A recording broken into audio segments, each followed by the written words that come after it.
Alhamdulillah, selepas graduasi, of course saya rasa terharu.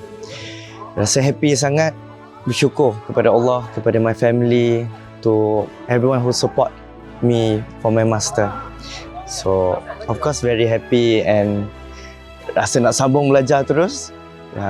Especially dengan Uni Razak, I'm very happy because everything is very custom.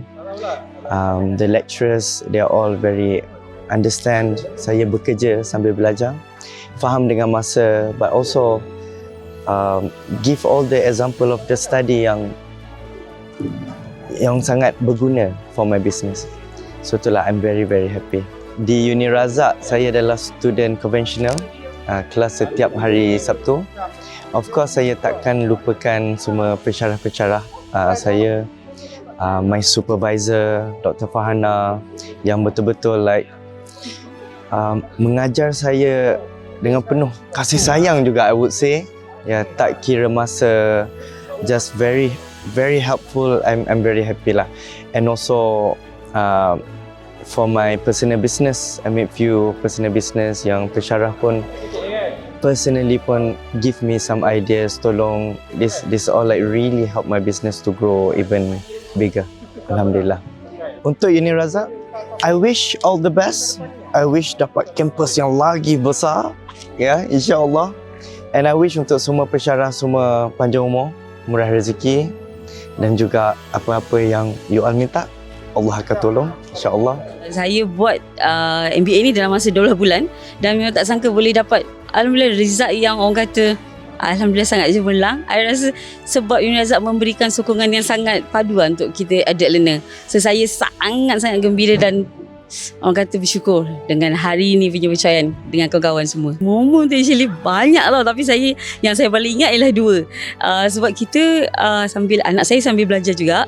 So kita selalu bila tengah kelas nak presentation, kita akan parking. Dengan husband dia akan parking dekat R&R untuk buat presentation dengan lecturer dalam kelas. Dan juga kalau kita orang nak buat gathering, so saya ada group, kita ada nama group Jom for Flat tu.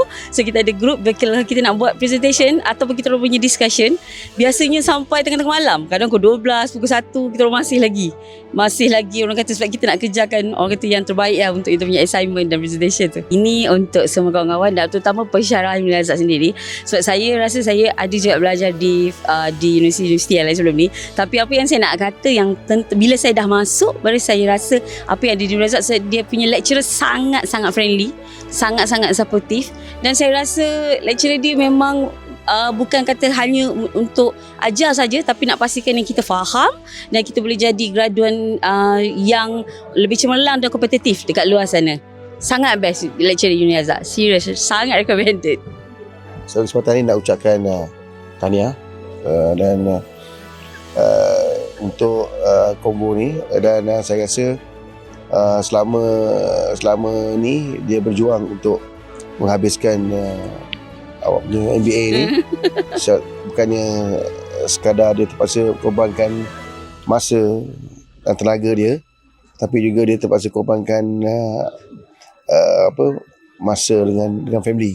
So saya sebagai suami, saya sangat memahami pada itu, dan saya doakan semoga apa yang awak usahakan ni akan memberikan awak satu jaminan ataupun ruang untuk awak lebih berjaya lagi masa akan datang, dan semoga awak terus kalau ada minat, saya sangat menyokong kalau nak belajar lagi, sambung lagi. Semoga terus berjaya lah, insya-Allah.